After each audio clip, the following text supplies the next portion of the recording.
Okay, so quick questions about BRRR. Aye. BRR versus vanilla buy-to-let.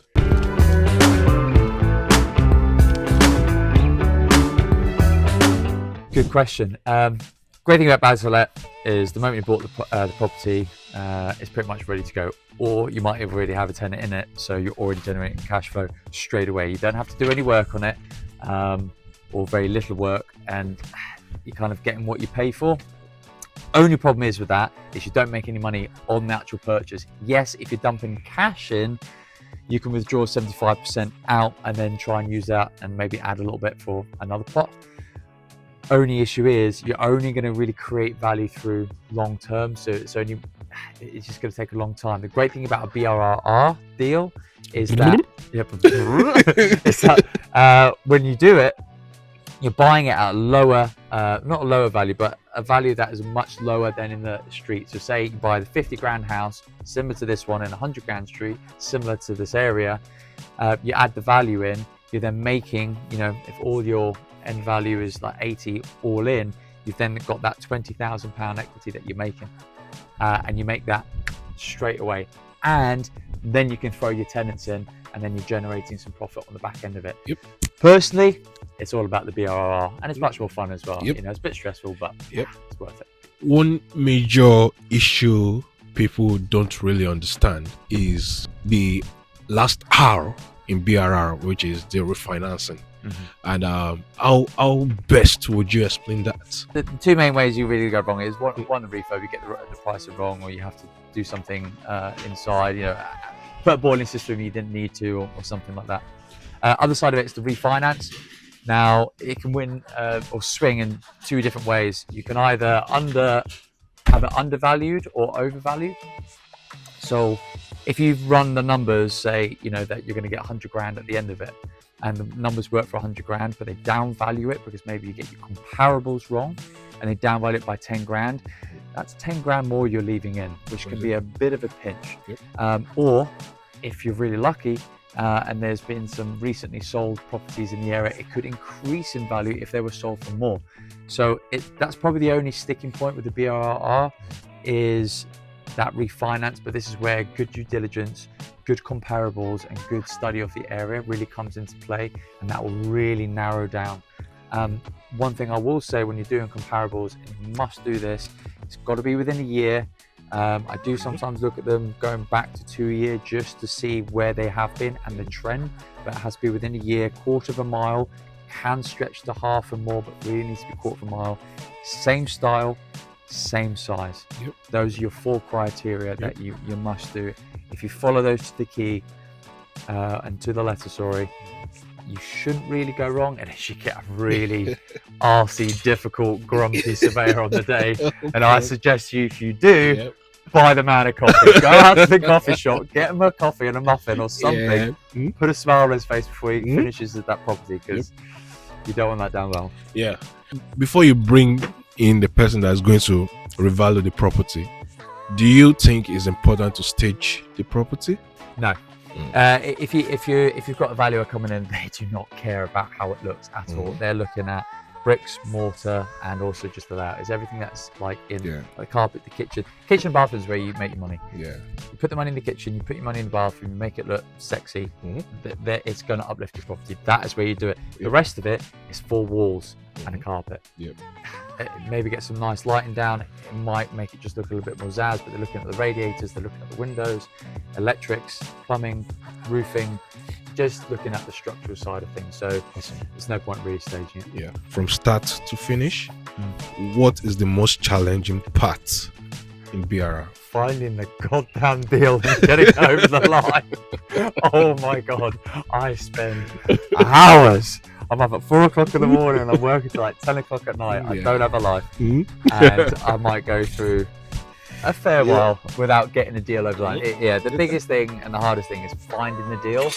You can find them, but the problem is that there's a lot of people going for it, a lot of other sources, and so you need to have good relationships with estate agents and try and work some off-market deals with as in like direct to investor or landlords. that's where I'm getting a lot of my deals now. So I'm putting more effort into that, and it seems to be working quite well. That seems to be the most challenging bit, but once you are able to scale through the initial bit of getting that deal, happy days. Yeah, because the rest of it's just a process. Yeah, it's just about how good is your organization. Are you able to get the good builders in to do a good job? That's the next thing. I'm very fortunate. I've got good mentorships that I'm now using their teams to help me do this. So I've got a little bit of a helping hand that I'm not going to have those sort of snags, and I'm going to get a good quality finish. But it's just a process. Once you're in, that's it. You're in. How best do you manage builders? Because I've had a lot of reviews about them, some positive, some negatives. And it seems to be a pain in the sometimes.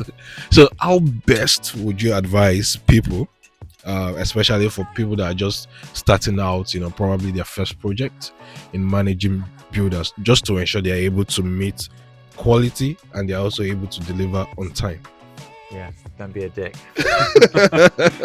Just be human. Yeah, like they're not like any other person. Just treat them like a human being. Be nice, be courteous, be mannerism. One thing I've learned is don't try and drive them down in price from like your first meeting. I think when you first start doing it, you kind of want to save on every penny, and don't get me wrong, I have been very much like that. It's good to get a good price, and obviously you don't want to get ripped off and paying something that's over the odds. But some advice that I have taken from mentors of mine is don't try and drive them down on the first day. Like shake their hand first before you start shaking their wallet, or shaking their pocket, should I say. So that's what I just say. Just get a couple of quotes, go with the best price, and just be courteous. And I think the other thing is just check on the work. Just go and say hello to them, bring them in a coffee, that sort of thing. I think it's important to also note that this business, or this in whole, is a people's game. It's all about keeping good relationships from start to finish. It's about the relationships you have been able to build that will probably determine how fast you scale up, or how seamless or hassle-free your project is. So for example, you have some builders working in right now, based on the type of relationship you have with them, it's easy to pull them for your next project, and also even in getting the deals, the relationship you are able to establish with the agents and all that. So it goes a long way. Just treat people the way you'd like to be treated, I guess. So for example, I'll give you an example of today. It's a classic. Had an investor, had him lined up in a deal. Agent worked really hard, and fair play to them to try and get a certain price. Couldn't quite do it. It was about 2k out. Had an investor who was ready to go cash, just ready to go on the property. We're about to do it.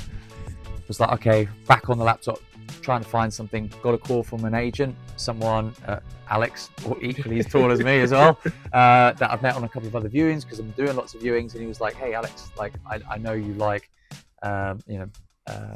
BRRs and decent buy to lets. I've got a landlord here, he wants to sell fast, he's looking for a quick cash deal, can you do it? I was like, great. Sent it over. I think comps were like 75k and he wanted like 55k. It was almost like a 20 grand difference. Lined it up, going to view it tomorrow. We've already sealed the deal. I'm literally just going to make sure there's no subsidence, make sure everything's fine, and that's a deal done.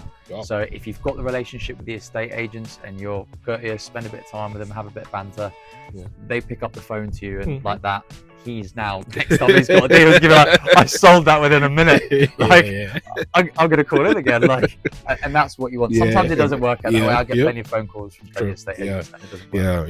And you also have to be, should I say, reliable. When they bring deals, they know that you're able to get it sold as soon as possible. Which I haven't always been.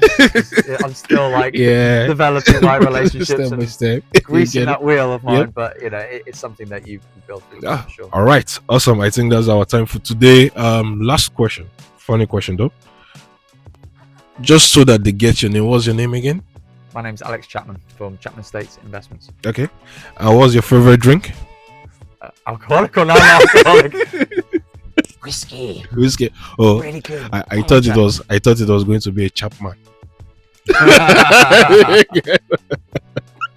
All right. Horrible joke. Okay. That was a really bad all right. It's been nice, going through your property or some work you're doing here. Thank you. And Thank we you can't for wait your to see, other portfotfolios you have or other properties you have in your portfolios. time. Okay. We're on to another one now, actually. Yep. Yeah.